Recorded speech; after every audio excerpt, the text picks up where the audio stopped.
All right, what's going on, guys? Trev back again, here to bring you another video. This one's going to be doing another Walking Dead video for today, leading up to the start for the Walking Dead Season 10. And this one first, we're going to give our thoughts on the first details we have from showrunner Angela Kang for Season 10. Then we'll do some of your guys' Q&A questions.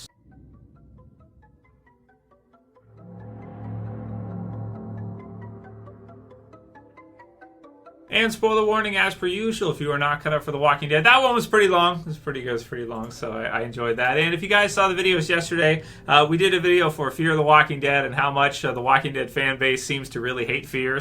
But not everybody does. So we'll get into that after we go through this article here and kind of give you guys an update on what you can expect this summer for the Fear videos that I usually do each year. We'll get into that after we go through the first details for Season 10 here. So this is an interview with Angela Kang. Link will be in the description to comicbook.com, so you guys can go ahead and check it out, where she kind of gives us just our first few details we have for Season 10, right? So it's going to be a while. It's going to be a wait, but luckily in the meantime we have Game of Thrones for people who watch that. There's Stranger Things in the summertime. There's Fear the Walking Dead with both halves of Season 5.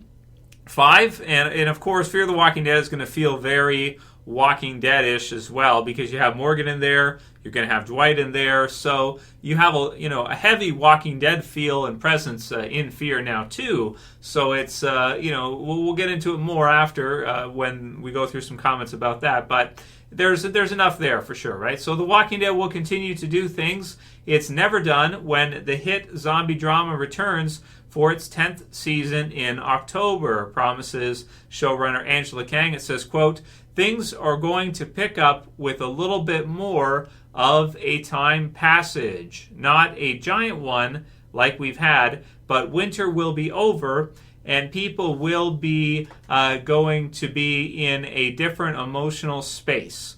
Kang told Entertainment Weekly of the coming season premiere in the wake of Season 9's wintry finale. So, like we thought, and I had kind of predicted before, she's confirming for us now that, yeah, so the wintertime is over. They did the wintertime filming for that finale episode, which I think turned out great. Like, I thought it looked 100% legit. I actually thought, I was like questioning, how did they do that? There are some articles online where they've kind of gone into detail about how they were able to kind of do that, and I guess it was like a stage, like a movie set stage that's been used for some of the big Marvel movies and stuff like that they used. So I was pretty surprised. I mean, the only time I really noticed something was a little bit up was when they sort of all of a sudden were at the sanctuary and they're like, "Welcome to the sanctuary." That was a part where, in hindsight, you could kind of see where like they couldn't do from outside, right? They couldn't do certain parts that we're used to, with snow when obviously there's no snow outside. So, but I thought it was great. I mean, it looked legitimate and everything. I thought it looked really good, and I was impressed by, because she gets into this a little bit here, that it's kind of the impossible to do something like that in Georgia, where they film during the summertime with all their sets and all their locations are being there. I thought they did a great job of making it feel like everybody was still in the same type of location, even though clearly they weren't outside for most of it.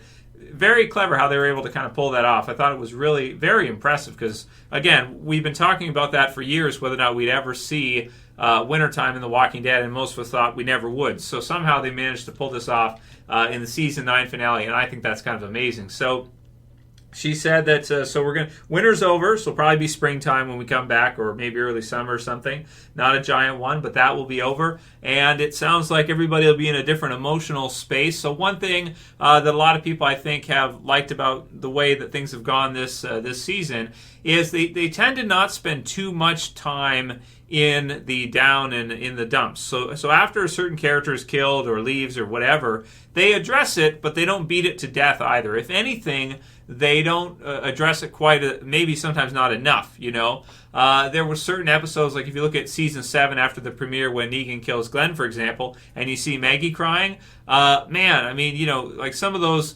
not that they went on too long, I guess, but, that's something we're used to. And this season, they haven't really done that. They've kind of, after certain characters have been killed off, they're sad about it. You can see Carol's response and Ezekiel and how that affects them, losing Henry and everything, and Tara's name and the thing. But they don't. They have it there, but they don't beat it to death either. They move on. So it sounds like they're going to do that with next season, and they're probably not going to address kind of the losses.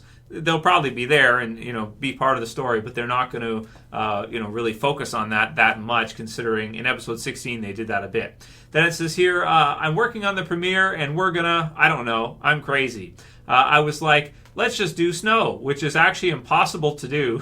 So there's other stuff in the season 10 premiere where I'm like, I must be psychotic, because let's just do more stuff we've never done on this show that feels impossible. That's part of the fun of the show. So it sounds like with the season 10 premiere, she's got some creative ideas for some things that they can do that they've never done before, which is really cool, because after 10 years of doing the show, it's got to be difficult to come up with creative ideas for stuff to do that they haven't yet done, and push the envelope on, okay, is it really impossible to do snow in The Walking Dead? It feels impossible, but is it impossible, or are there some creative ways they can find a way to do that? And they did it. So let's see for season 10 in the premiere what kind of crazy ideas she can come up with, and they can kind of go through with here with the Whisperers and everything else. So that's kind of cool, right? Then it says here, the survivors will continue to navigate the threat of the Whisperers, steered by Alpha and Lieutenant Beta, as more light is shed on their personal histories. Then it says, quote, obviously, there are some problems to be worked out with the Whisperers. These crazy neighbors that come in and out and cause chaos in their world, Kang said. That's something to play out, and obviously there will be other storylines that are kind of intersecting with all of this. It's always fun to have more than one thing going on at once. We'll find out how this radio voice, what they have to do with our people and their world. We're having fun working on the pieces of this season, so hopefully it will go well. I'm knocking on a lot of wood. And then season 9 ended with a significant plot twist, a mystery that will continue to unfold amid the worsening conflict with the Whisperers. So the radio communication, something else kind of coming in here to go along with the Whisperers at the same time. Then it says, it's looking ahead like the post-credits thing for a Marvel movie or something, Kang said, of the closing scene that showed King Ezekiel signing off a long-range radio just moments before making contact with a mysterious voice. Quote, but it's definitely something that I'm sure people will speculate about. We welcome that speculation. The world of Walking Dead, it keeps opening up. So who's out there? What do they want? How will they interact? Whatever it is something that will turn the story in hopefully a satisfying and interesting way. And so that's what we get for now, right? So not a whole lot of details, but something, right? Something to get us started in thinking about Season 10. And if you guys haven't seen my predictions for Season 10 video, you probably want to check that out, because we go over the comics and the storylines that are coming up in the comics and how they could be adapted in the TV series. Just to sum it up, I'll have it in the end screen videos. You can watch it all the way through. But basically, my predictions are you'll have the radio voice come into play as well too, with another group that's separate. And I don't think it's going to be the same group as Maggie's with. I don't think that makes sense. You'll have the Whisperers coming in, and you'll have the survivors building up their forces as a military in order to be able to deal with the Whisperers. And based on the finale, it does not look like Alpha and the Whisperers are just going to leave the survivors alone and just let them be. It sounds like Alpha is going to maybe launch a full-out attack on them, whether they like it or not. So that's going to be some crazy stuff. So let's see. Let's wait and see what it looks like to have 10 or 20,000, walkers, just break down the gates of the hilltop in Alexandria, maybe at the same time, right? So that'll be cool, man. Let's see what they do. It sounds great, right? A whole bunch of zombies. So I love it. I'm happy to hear that she's going to be taking some chances and trying to stretch a bit and do some things that they've never done before, they thought they couldn't do. So that's very cool. Dominic Ambrosio's got our first question for today. He says, hey, Trev, why was it that the only one that ran after Judith was Negan? Don't you think they are pushing pushing Negan's redemption arc too fast. So I like the fact that Negan was willing to go after Judith and almost nobody else was. This comes into the same kind of thing as we've been discussing recently with the Whisperers, and it's that the surviving communities have a lot of numbers. They have a lot of people there, but they don't have a lot of people that are actually going to do something, right? They have a whole bunch of people that are standing around, but they don't have a whole lot of people that are actually going to fight against the Whisperers, or are going to run out in the snow after Judith, or are going to take action, right? Negan, of course, is somebody that will do that. He wouldn't have become leader of the Saviors and had such a huge community and everything if he wasn't a man of action. Whether or not you agree with him is a different, and the way he does things is a different question. Obviously, Michonne doesn't. But he's definitely somebody that's not afraid to get out there and put himself in harm's way. Whereas you have other people like maybe Gabriel and people like that might be in the vicinity, but they might not be. I mean, he's only got one eye, so it's kind of tricky for him. You kind of have to forgive him, that kind of thing. He can't see in the snow and everything, so it's what it is. But yeah, the fact that Negan pretty much was the one to go after her, bring her back, and nobody else really helped or wasn't able to find her is pretty cool. So do I think that they're bringing in the Negan redemption stuff too soon? No, I don't think so. I think that the television series, maybe you would have left it a little bit longer if Rick was still there and if Maggie was still there and a lot of these other characters were still there, but they're not, right? They're not. So the sooner that they can redeem Negan, even if it's 8 years after the events of All Out War now, so he's been incarcerated for 8 years, right? He's been on good behavior all the way through. He's actually left once, broken out once, and then just kind of came back because he found that there was really nothing out there for him and nothing really to do. And he cares for Judith and he cares for some of the others, so he wants to kind of protect her and be like a fatherly figure because Rick's not there. So I think it all felt natural. I don't think it was too fast for them to start working on that for Negan. They kind of have to, because you have to have a good number of characters at the forefront, and The Walking Dead really doesn't have that right now. They're really shy on that sort of Rick, Daryl, Michonne, Carol level in terms of the characters right now. They only have a few standouts right now out of all the people in the show,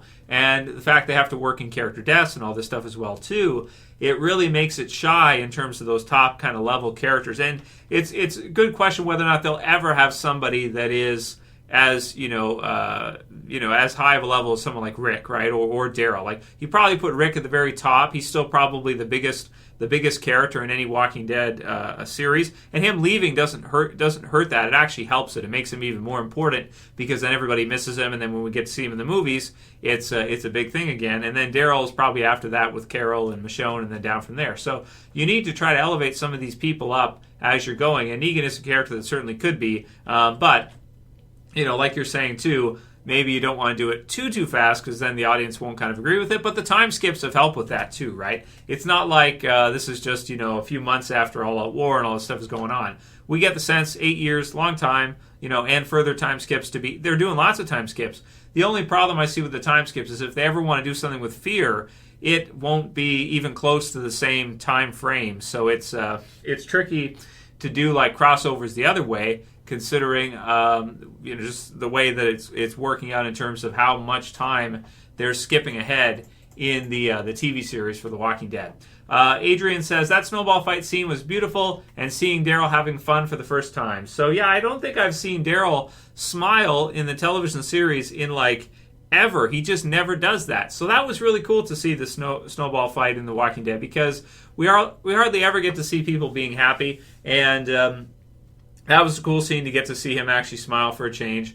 And I think maybe when he saw Carol after the time skip, he might have kind of given her a smile type of nod thing. But it's not very often that Daryl looks happy. So yeah, that was really cool, and I enjoyed that a lot too. And I was just kind of shocked in the end. I was like, wow, this turned out really good considering all the people that had to leave this year. It's really crazy how well it turned out, considering Rick's not there and Maggie's not, like I said, crazy, man. Joshua says, petition for Trev to try and do the longest. All right, guys, in the next video. So it's natural, man. It's got to come natural. It's just it's what it is. I don't try to do it longer than other times. It just is natural where it comes out. Barbara Versi says, Negan as Judith's fatherly figure. I guess it started from the time he sat with her on the porch with Carl that she made her first real impression on him. Anyone who can be on par with JDM in a scene has talent. Yeah, I agree, man. That's true, right? I forgot that he did have that, and he had that scene, like even before the war, when Rick was like terrified because he had Negan. He's like, that's funny, right? You know, that's a good call out that I forgot that it goes back that far, you know, that many years back. So you can definitely see why he went after her, because he met her first before the war even started, right? And even though against Rick's wishes and everything, Rick's like terrified, right? Ricky Bland says, I'm sorry, but what the F happened to Heath? So that's a good one to bring up, right? Heath has been gone for like ever, right? Now Tara's dead. So it's like, man, he just left, and like, you know, we may never see him again. It depends on whether or not Corey Hawkins probably wants to come back and do a Walking Dead role at some point. Could we see him in the Walking Dead series eventually? Maybe. Could we see him in the Rick movies? That's probably more likely, but you know, it's just as likely that we may never see Heath again. Heath might be dead, right, at this point, because all the years and everything, it's like, wow, man, it's been a long time. We get the sense that Jadis delivered him to whoever it is she was bringing Rick to for help. So I think that they're kind of a villainous group. I don't think it's the Commonwealth or anything like that, who are good guys in the comics. Tom's Noctor says, it's 2019. Did you just assume that was a woman's voice on the radio? So yeah, I listened to it. You know, I have it in the video. If you guys missed the video yesterday, who was on the radio?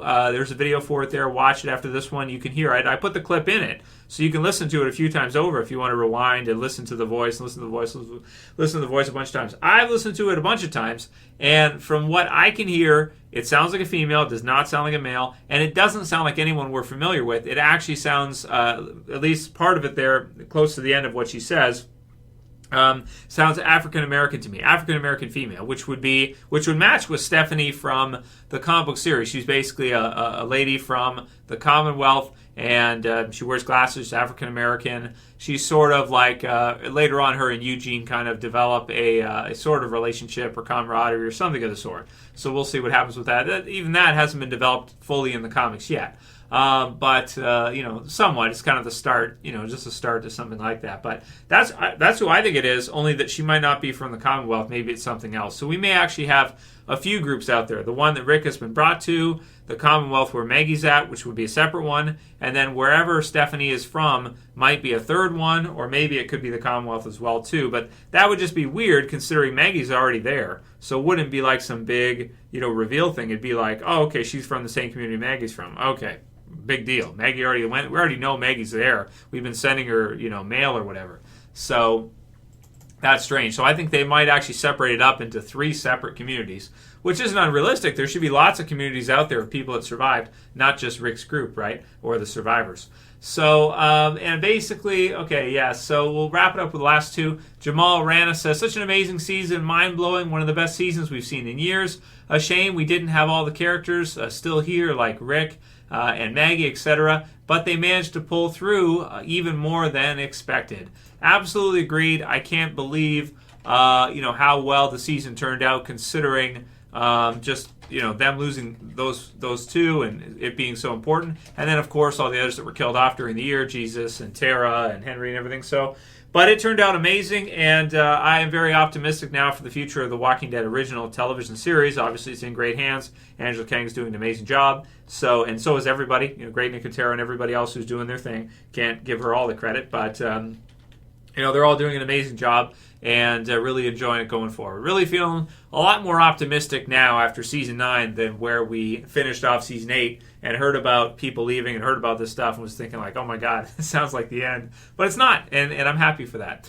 And the last one will be about Fear the Walking Dead, in the video that we did discussing how the Walking Dead fan base feels about Fear. And happy to report that a lot of you guys do still want to see Fear the Walking Dead videos. Obviously, it's not everybody. Maybe it's about half, the people that, follow the Walking Dead. So that's fine, no problem. I'm going to keep reviewing. I'm going to keep doing my thing for it. Infected Sniper 6 here said, I'm enjoying Fear, and I really want you to cover it. So I'll do it for you guys who want to see it.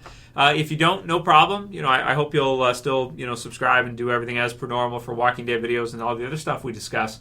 But I'm happy to see Fear does still have its fans. It's just that it has a bigger group of people as well too as part of the Walking Dead fan base. It only has about maybe half or 60%, or maybe less, maybe 40% of the Walking Dead fan base likes Fear. It's only about like half or less. The others, a lot of people don't like Fear. They adamantly don't like it. So that's cool too. I don't have a problem with that if people don't like it. I do still like it overall. I might not agree with every character that they kill off, but I do still like it overall as something else to watch during the summer. Certain characters from there being important to me as a viewer and as a fan, and I'm happy to hear that for a lot of you guys that's the same kind of deal. So it's not just it's not just me. A lot of you guys do like it too, and I'm happy to hear that. And we'll see how season 5 turns out, and we'll definitely continue right along with it, and see how it goes. So hopefully there's enough interest there that you guys will stick with it, and bringing in Dwight and having Morgan there too. I don't think it hurts the show. I don't think it's really going to hurt things to have some of your OG Walking Dead characters in Fear. It's going to help if anything. So that'll be it for today's video, guys. I hope you liked it. If you did, please thumb it up below. First details on season 10. Let me know how you're feeling after that awesome season 9. Lots more videos coming up, and maybe some Fear as well as Game of Thrones starting up this upcoming Sunday. So reviews and the usual stuff for that this year, as we've done every year since season 2 for that one. That's it for this one. I'll see you guys again soon for another video. As always, it's Trev, and I'm saying peace. And if you guys missed any of those videos this weekend, definitely check out the Who Was on the Radio one, where we discuss that, the predictions for next season, and the one about Fear if you don't know what we're talking about. That's it for this one. See you guys soon. As always, it's Trev, saying peace. Later, guys. See ya.